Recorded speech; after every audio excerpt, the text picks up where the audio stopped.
하나 둘 셋. 안녕하십니까, 라벨라 성형외과 유튜브 채널의 은하수 아빠 조원장. 안녕하십니까, 조원장입니다. 오늘은 준비하신 내용이 좀 기초 원리에 관한 네. 내용인 것 같습니다. 네, 맞습니다.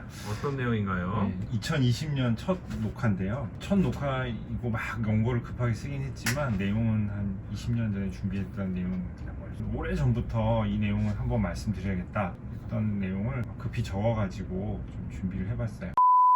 제가 유튜브뿐만 아니라 예전에 블로그 할 때도 주제를 선택하는데 크게 기준은 두 가지인데요. 하나는 저희 라벨라에서 잘하는 시술, 이걸 네. 좀 환자분들이 알아주셨으면 좋겠다, 이런 시술을 가지고 영상을 준비를 합니다. 이게 대부분이고요. 그런 경우는 되게 좀 시리즈로 1, 2, 3, 4 이렇게 영상 준비 많이 하고요. 그렇게 하는 이유는 지난 영상에서 저희 원장님들이 유튜브 하는 이유에 대해서 각자 또 의견을 얘기해 주셨잖아요. 좀 홍보를 해야 되니까 라벨라에서 잘하고 자신 있는 것을 하는 거, 이게 한 덩어리고요. 그 다음에 두 번째는 제가 많이 답해드리는 내용, 또 환자분들에게 하고 싶었던 이야기, 이런 것을 정리를 해서 만들게 됩니다. 보통 저희가 퇴근 전에 이걸 찍는데요, 하루를 돌아보면서 내가 오늘 이 상담하면서 이 이야기는 정말 많이 했다, 반복적으로 이렇게 기억에 남는 말들이 있잖아요. 이런 거를 또 묶어서 영상을 하나 찍는 게 한 덩어리고 이렇습니다. 특히 두 번째 영상을 보시고는 저희 의료진과 환자분이 어느 정도 배경 지식이 아주 일부이긴 하지만 좀 동기화가 되지 않을까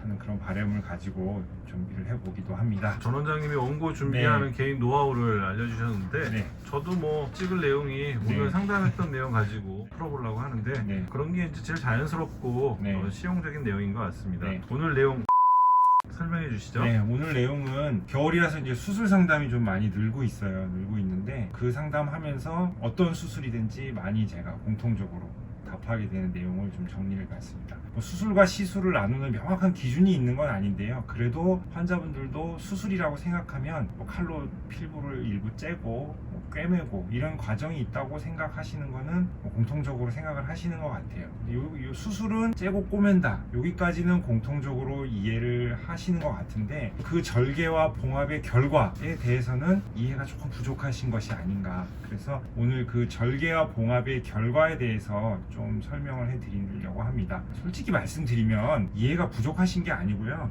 이해가 전혀 없거나 틀린 내용을 알고 계신 분들이 너무 많아요. 그래서 이 내용과 관련해서 제가 아주 오래전부터 존경해왔던 성형외과 의사분을 한번 또 소개를 해야 삼천포로 한번 갔다 와야지 좋을 것 같아서 소개를 해드리도록 하겠어요. 제가 이걸 막 이렇게 환자분 틀렸어요 이렇게 말씀드리는 것보다는 성형외과의 거인의 입을 빌려서 좀 말씀드리는 게 훨씬 좀 부드럽지 않을까, 그런 생각에 한 분을 소환을 좀 해보겠습니다. 선생님 이름은 에를 피크악이라는 분이에요. 이름이 공작새 피크하고 똑같습니다. 1926년에 태어나서 2012년에 돌아가신 분이고요.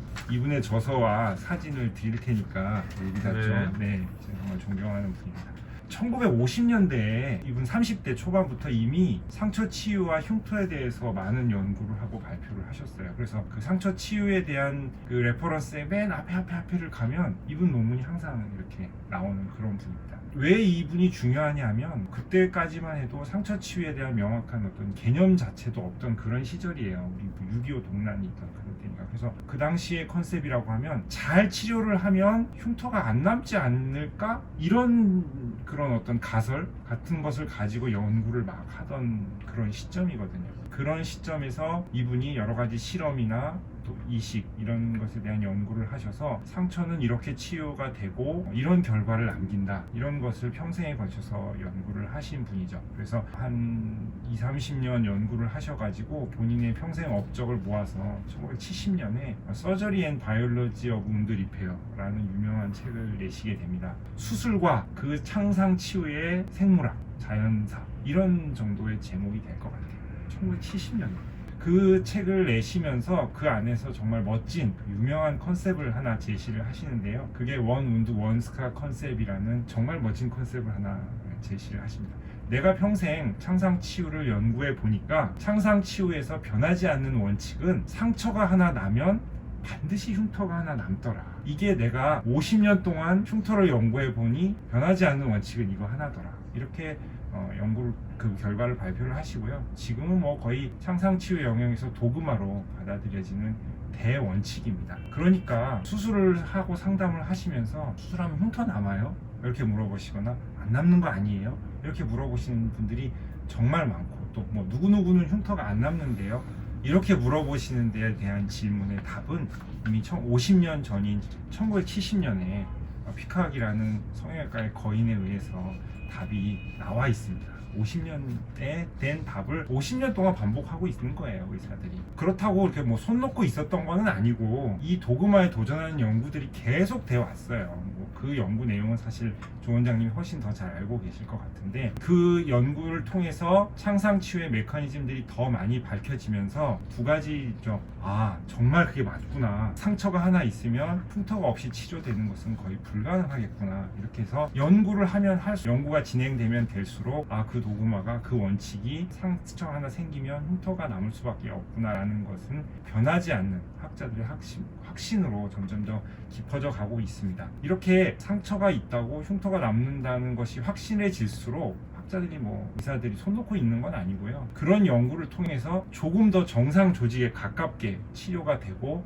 또 치료가 끝났다고 하더라도 흉터를 잘 관리하면 조금 더 개선시킬 수 있구나, 이런 연구들에 대한 기초 자료가 되는 그런 연구들이 되는 것이죠. 그런 기초 연구들을 통해서 치료 방법들이 개발되어서 이미 뭐 의료 현장에서 널리 쓰이고 있습니다.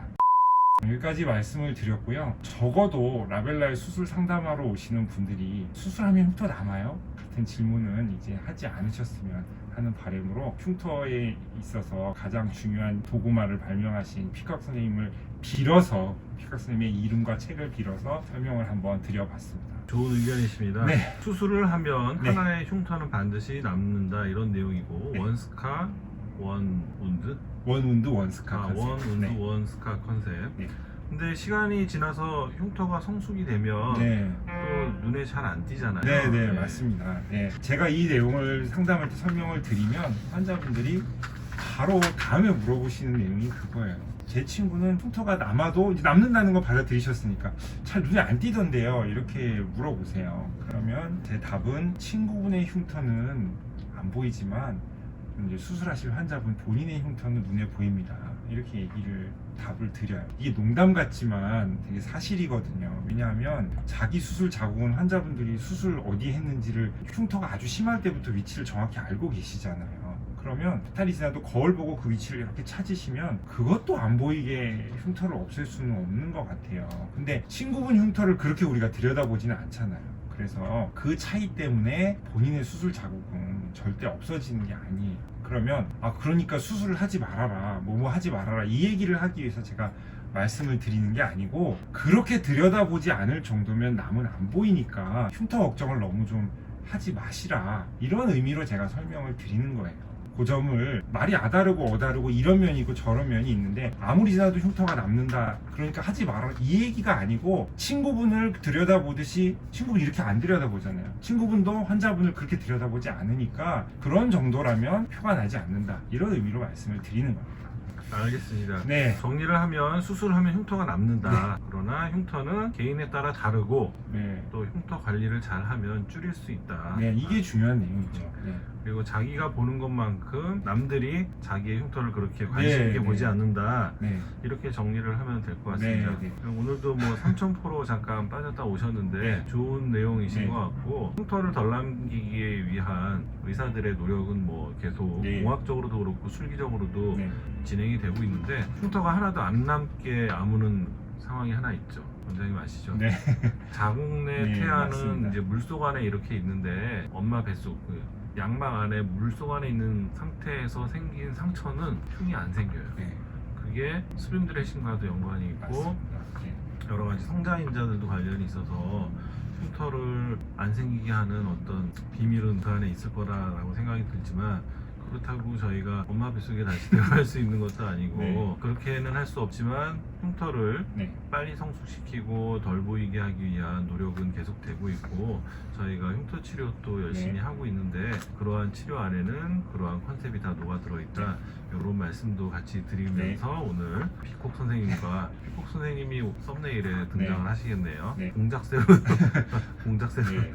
근데 그 의미를 알아들을 수 있는 분이 얼마나 있을지 모르겠지만, 뭐 그렇게 해서 오늘은 피콕 선생님을 기리는 네. 영상을 또 만들어 봤습니다. 네.